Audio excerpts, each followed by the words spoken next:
संबोधित कर रहे हैं, क्या कुछ कह रहे हैं, सुनते हैं। के लिए आए हैं, लेकिन कुछ बातें जो आज आदरणीय प्रधानमंत्री जी के नेतृत्व में आज जिस प्रकार से हमारे देश की प्रगति हुई है, आज भारत जिस प्रकार से विश्व गुरु के पद पर आरूढ़ होने के लिए आगे बढ़ रहा है, पूरी दुनिया के अंदर भारत का मान सम्मान और स्वाभिमान और पहचान बढ़ी है। भाइयों बहनों, आज जहां एक और आंतरिक सुरक्षा मजबूत हुई है, वहीं विश्व में भारत का मान सम्मान भी बढ़ा है।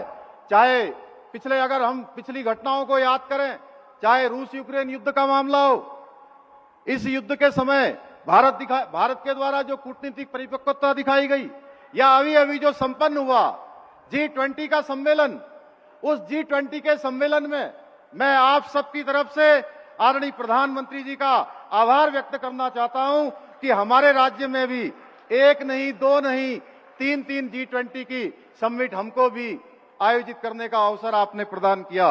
और इतना ही नहीं, जिस प्रकार से दिल्ली घोषणा पत्र पर सहमति हुई, जिस प्रकार से आज संपूर्ण दुनिया के अंदर, मैं पिछले दिनों आपसे ही आपका मार्गदर्शन लेकर उत्तराखंड के अंदर निवेश आए, इसके लिए मैं इंग्लैंड की यात्रा पर गया था। वहां मुझे विभिन्न इंग्लैंड सरकार के मंत्रियों से मिलने का अवसर प्रदान हुआ।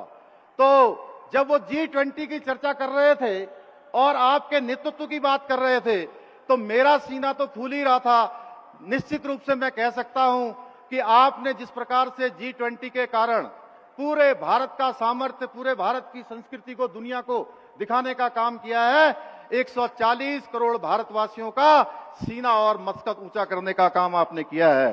भाइयों बहनों, पिछले 9 वर्षों में हर भारतवासी के मन में देश के प्रति एक समर्पण का भाव जागृत हुआ है। सेना और सैनिकों की बात की जाए तो हम कैसे भूल सकते हैं कि पहली बार भारत में ऐसा नेतृत्व आया है जिसने सेना को दुश्मन की गोली का जवाब गोलों से देने का आदेश दिया हुआ है। आदरणीय प्रधानमंत्री जी के नेतृत्व में भारत की स्वर्णिम जो आध्यात्मिक और सांस्कृतिक चेतना है, उसका पुनरुत्थान का एक कालखंड चल रहा है। आज माननीय प्रधानमंत्री जी के नेतृत्व में न केवल नया भारत एक राष्ट्र के रूप में हर प्रकार से संपन्न और समर्थ बन रहा है, बल्कि विश्व का नेतृत्व करने के लिए भी तैयार हो रहा है। आदरणीय प्रधानमंत्री जी का उत्तराखंड की धरती से जिस प्रकार का विशेष लगाव है, उनके मन के बातों के हम सारे एपिसोडों को देखेंगे तो सारे एपिसोड में उन्होंने उत्तराखंड के किसी न किसी प्रसंग का जरूर उल्लेख किया है। उन सब लोगों को आगे बढ़ाने का काम किया है। आपके कालखंड में 1.5 लाख करोड़ से भी ज्यादा की योजनाएं उत्तराखंड के लिए स्वीकृत हुई हैं।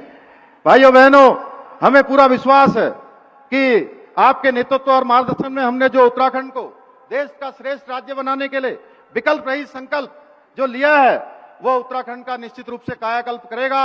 आदरणीय प्रधानमंत्री जी, आपके द्वारा बाबा केदार के धाम में आपके मुंह से जो शिव रूपी शब्द निकले थे कि 21वीं सदी का तीसरा दशक उत्तराखंड का दशक होगा, यह हमें एक नए उत्साह और ऊर्जा से भर देता है।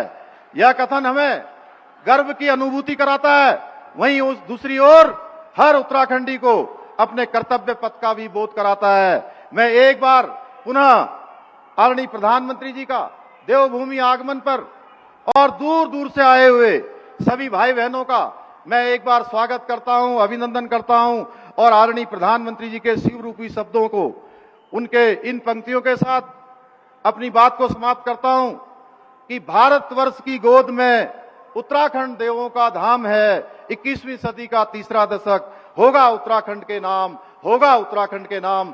जय हिंद, जय भारत, जय उत्तराखंड, भारत माता की। धन्यवाद। धन्यवाद माननीय मुख्यमंत्री जी।